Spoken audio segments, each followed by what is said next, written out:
Voyagez à travers le temps avec Timeline Challenge.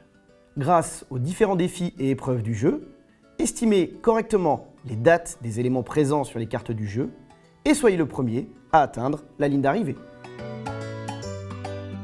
Dans la boîte, vous trouverez un grand plateau de jeu, 110 cartes, 4 pions numérotés et le matériel pour 5 joueurs, à savoir 5 plateaux temporels, 5 pions voyageurs, 5 aides de jeu et bien sûr une règle de jeu.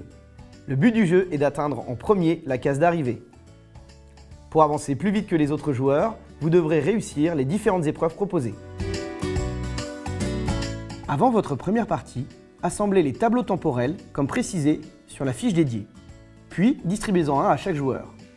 Placez le plateau au centre de la zone de jeu. Mélangez les cartes face date cachée et placez-les sur leur emplacement dédié sur le plateau. Au recto, on trouve le nom de la carte ainsi qu'une illustration. Le verso de la carte est similaire au recto, mais on y trouve en plus la date. Enfin, chaque joueur reçoit une aide de jeu et place le pion qui le représente sur la case départ. Le plateau de jeu est divisé en 3 grandes parties. Tout d'abord, la timeline. Elle vous servira de référence dans certaines épreuves. En haut se trouvent des dates. En bas se trouvent des chiffres allant de 0 à 9.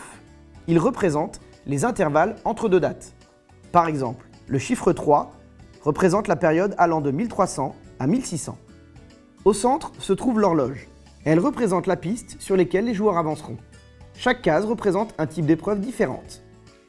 Enfin, les autres zones sont dédiées à la mise en place des différentes épreuves. Le jeu consiste en une série d'épreuves que les joueurs vont tenter de résoudre simultanément. La position du ou des joueurs les plus avancés sur l'horloge détermine la prochaine épreuve jouée. Par exemple ici, la prochaine épreuve jouée sera de la couleur bleue. Vous allez vous servir des tableaux temporels pour répondre aux différentes épreuves. Ils possèdent 4 grandes roues qui permettent de faire apparaître des chiffres allant de 0 à 9 dans les cases dédiées.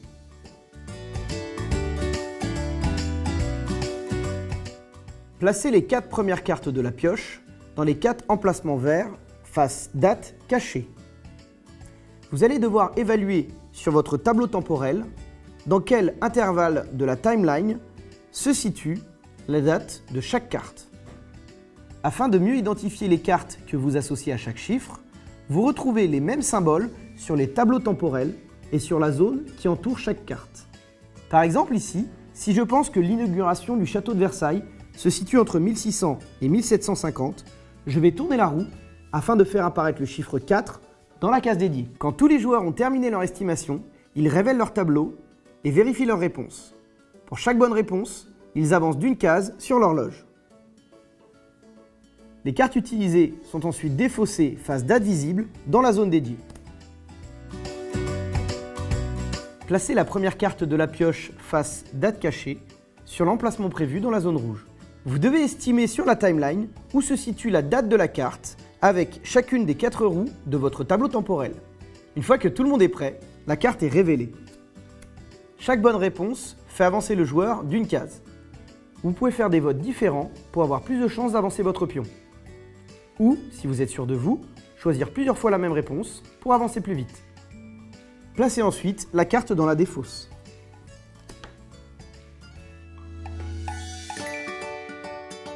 Placez les 2 premières cartes de la pioche face date cachée dans les emplacements dédiés de la zone bleue. Puis, à l'aide de votre tableau temporel, vous devez estimer le temps qui sépare les dates des 2 cartes. Par exemple ici, si j'estime qu'il y a 153 ans entre l'invention de la Game Boy et l'invention du ciment, je l'écris comme ceci sur mon tableau temporel. Lorsque tous les joueurs sont prêts, révélez les cartes. Le ou les joueurs les plus proches de la bonne réponse marquent chacun 4 points. Les cartes sont ensuite défaussées.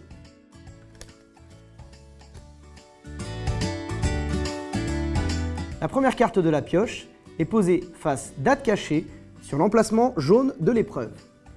Cette fois-ci, les joueurs vont devoir estimer la date exacte de l'élément sur la carte à l'aide de leur tableau temporel. Pour cette épreuve, vous devez utiliser la petite roue plus ou moins à gauche du tableau pour indiquer une date avant ou après Jésus-Christ. Lorsque tous les joueurs sont prêts, on révèle la carte. Pour chaque chiffre correctement placé, les joueurs avancent d'une case. Attention, une erreur sur le plus ou le moins annule tous les points. La carte est ensuite placée dans la défausse. Placez 4 cartes face date cachée dans la zone violette. Dans cette épreuve, vous devez classer les 4 cartes entre elles, de la plus ancienne à la plus récente.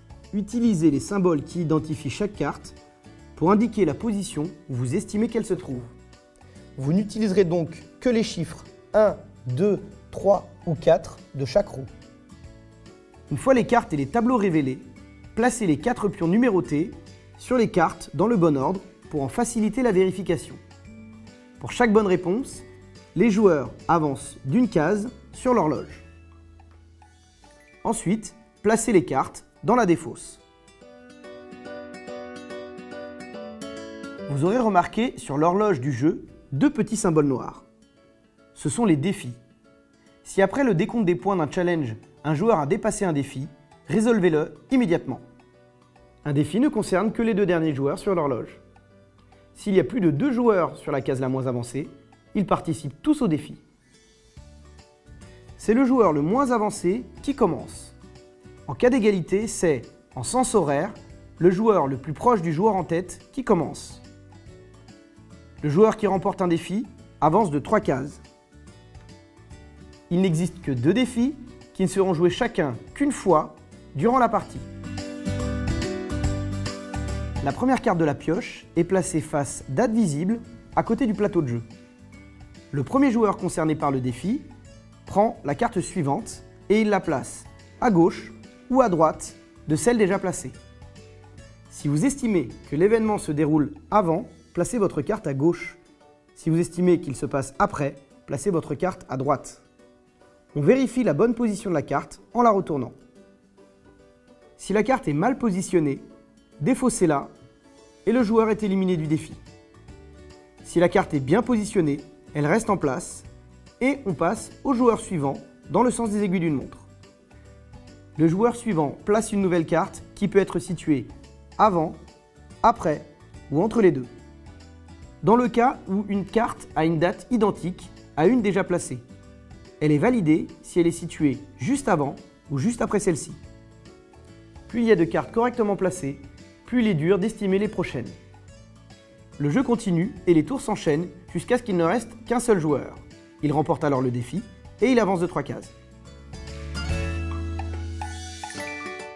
Pour ce défi, le joueur le plus avancé sur l'horloge fait office d'arbitre.